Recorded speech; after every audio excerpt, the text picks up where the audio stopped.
Oi, pessoal, bom dia, tudo bem? Vamos continuar os nossos estudos de O Livro dos Espíritos. Estamos no capítulo 7, Retorno à Vida Corporal, que é o espírito lá na erraticidade, lá no mundo espiritual, se preparando para voltar para o corpo, para a matéria. É a dita reencarnação.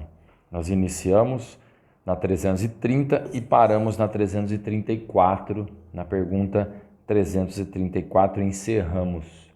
Agora vamos dar continuidade no tema, na pergunta 335.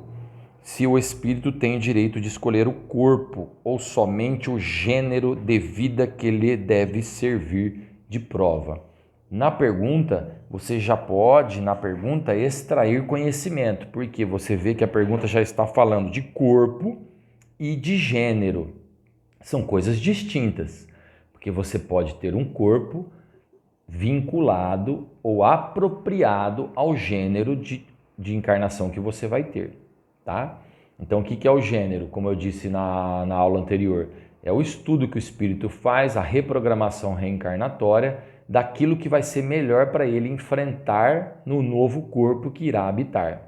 Isto é gênero, as funções que irá exercer, as provas que irá suportar, as expiações que deve se sucumbir, né? Passar pelas expiações de erros do passado e assim por diante. E o corpo? E o corpo ele pode escolher, né, livremente? Depende do grau de pureza do espírito, tá? Por quê? Porque ele pode escolher um corpo que haja imperfeição para limitar ele nas provas que ele vai sofrer, para ele não sucumbir e ele não errar novamente. Exemplo clássico é uma pessoa que pede para não vir com beleza física, para que a vaidade ou o excesso de sensualidade ou sexualidade não tome conta da sua reencarnação e faça com que ele se desvie dos seus objetivos, tá? A escolha nem sempre depende do espírito, porque, como eu disse, a escolha do corpo ela é anterior, não é simultaneamente na fecundação, não é simultaneamente ao reencarnar.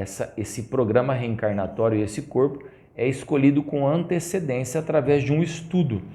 E a escolha do corpo e o gênero das coisas que você vai enfrentar tem que haver uma proporcionalidade.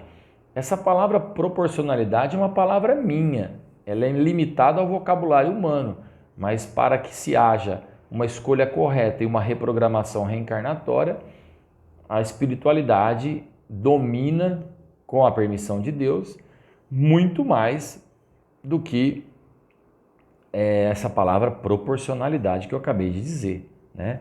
Não é uma coisa tão simples assim.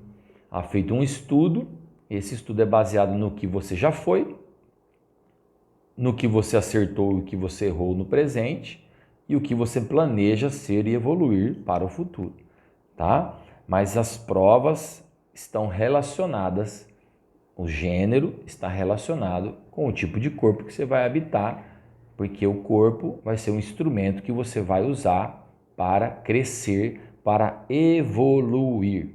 A 335A é uma subpergunta, fala se o espírito pode, no último momento, recusar o corpo escolhido.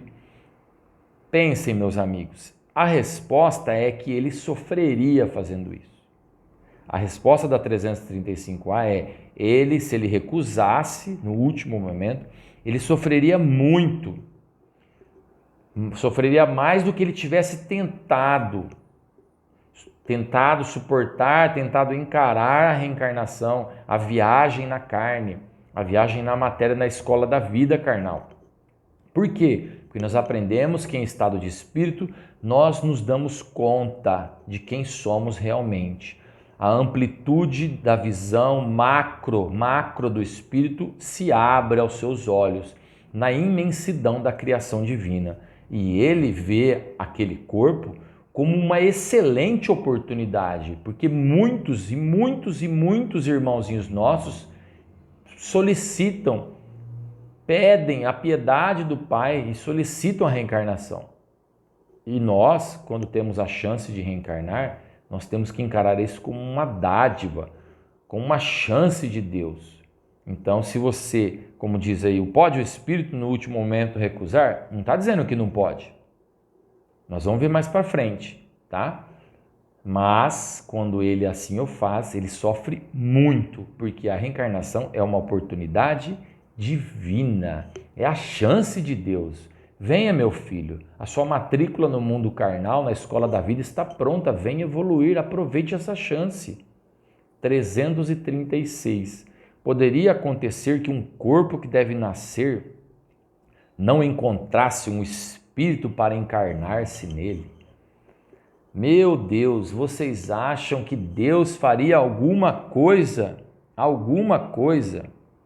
sem uma finalidade? A perfeição divina faria isso? Deixar que um corpo nascesse sem um espírito para encarnar-se nele? O Daniel, mas eu tenho uma pergunta. E aqueles crianças que já nascem mortas? Ali tem um espírito ligado. Só que aí é uma prova para os pais que devem sofrer aquele aborto ou aquele filho que veio com algum probleminha e não chegou a nascer com vida, é o nasce morto, né? Que a gente fala. Então Deus proveria a isso. A criança, quando deve nascer para viver, tem sempre uma alma predestinada. Sempre tem. Quando aquele feto já está falecido dentro do útero da mãe, pode até não haver um espírito ligado àquilo, mas aquilo ali é para que haja uma prova ou uma expiação para os pais, que devem passar por aquela dureza, por aquela tristeza, por ter feito alguma coisa em outras vidas. Mas ao bel prazer, Deus brincando, não, jamais, jamais, tá?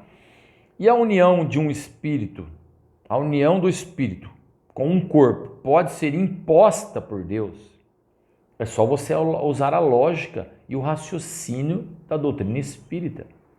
Se nós, esclarecidos, evoluídos, podemos escolher o corpo e participamos das escolhas e do estudo reencarnatório para voltar, é porque somos esclarecidos. Os espíritos que não são esclarecidos são forçados muitas das vezes, não é absoluto isso, são forçados a se ligarem a um corpo e a reencarnarem. São empurrados, entre aspas, para a reencarnação, como uma expiação, tá? Ele pode ser constrangido a se unir ao corpo daquela criança que vai nascer, para que aquilo, através da expiação que ele vai passar, e para ele vai ser um castigo. Mas ele tem que suportar aquilo e a consciência dele e o livre-arbítrio vão acusando e ele vai crescendo, muitas vezes um espírito até revoltado, mas que tem que estar ali, porque foi imposta isso. Meus irmãos, Deus é pedagógico. Quando você, na tenridade, você tem um filho, ele é novo, e ele chora porque não quer ir na escola, e você leva ele para a escola, coloca ele lá na porta da escola, fica esperando lá na porta da escola, ou entra na sala de aula com ele chorando que não quer ficar na escola. E você assim o deixa na escola porque lá é o melhor caminho. Você tem, pai, mãe, a consciência de que aquele lugar vai ser bom para o seu filho. Assim é Deus quando empurra seu filho para a reencarnação. É para o próprio bem dele. Porque ele é tão atrasado, esse irmão, tão atrasado, que ele não tem conhecimento de causa para solicitar ou para planejar uma reencarnação. É assim que fala a 337. E a 338 diz assim: se acontecesse que muitos espíritos se apresentassem para um mesmo corpo, como se decidiria?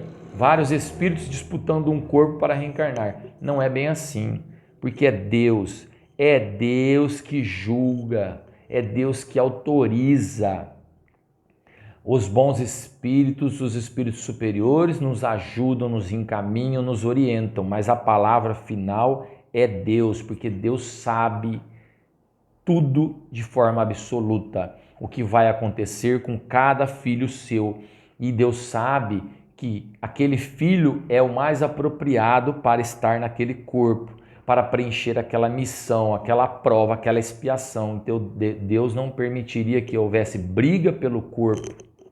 Então já vem a ordem divina de que quem vai habitar um determinado corpo A ou B é o Daniel, é a Maria, é o João, tá? Por quê? Porque o Espírito é designado antes de se unir ao corpo. Antes.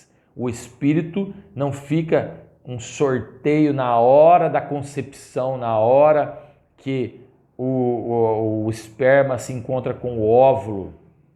Não é neste momento, é anterior. É feito um estudo onde o Espírito vai se reprogramar e já vai havendo um estudo de qual o melhor corpo para ele se unir, qual família que ele vai nascer e o gênero das coisas. Agora nós vamos parar na 338 e depois nós partimos da 339.